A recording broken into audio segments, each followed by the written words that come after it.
കൊല്ലവർഷം 1091 ഇടവമാസം 16 കേരളത്തിലെ ഹൈന്ദവ സമൂഹത്തിന്റെ ചരിത്രത്തിൽ നിർണായകമായ ഒരു സ്ഥാനമുണ്ട്. അന്നാണ് കറുകച്ചാലിലെ കൊടിഞ്ഞാൻകുന്നിൻപുറത്ത് ഒരു സരസ്വതി ക്ഷേത്രത്തിന്റെ ബീജാവാപം നടന്നത്. ചിറ്റല്ലൂർ CK കൃഷ്ണപിള്ളയായിരുന്നു ശിലാസ്ഥാപനം നടത്തിയത്.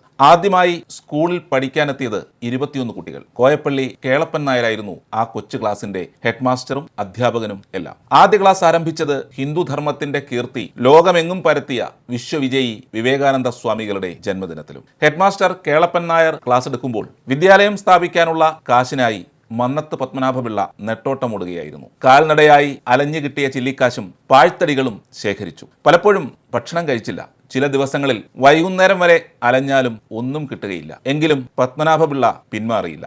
ഏത് പ്രതിസന്ധിയെയും തിരോത്സാഹം കൊണ്ട് തൃണവൽ സമാനമാക്കുന്ന അദ്ദേഹത്തിന്റെ നിശ്ചയദാർഢ്യം തന്നെയാണ് അവസാനം വിജയിച്ചത്. ഈശ്വരൻ രാജാവിനെ രക്ഷിക്കട്ടെ എന്ന് ഇംഗ്ലീഷിലും മലയാളത്തിലും കുട്ടികളെ പഠിപ്പിച്ചുകൊണ്ട് ആരംഭിച്ച കൊടിഞ്ഞാൻകുന്നിലെ ആ വിദ്യാലയമാണ് നായർ സർവീസ് സൊസൈറ്റി എന്ന മഹത്തായ സംഘടനയുടെ ആദ്യ വിദ്യാഭ്യാസ സ്ഥാപനം. ഹെഡ്മാസ്റ്ററായിരുന്ന കോയപ്പള്ളി കേളപ്പൻ നായർ പിൽക്കാലത്ത് ലോകമറിയുന്ന ഭാരത സ്വാതന്ത്ര്യ സമര സേനാനി കേളപ്പജിയായി, കേരള ഗാന്ധിയായി. അന്ന് 38കാരനായിരുന്ന മന്നത്ത് പത്മനാഭപിള്ള മന്നത്ത് പത്മനാഭനായി, ലോകമറിയുന്ന ഭാരത കേസരിയുമായി.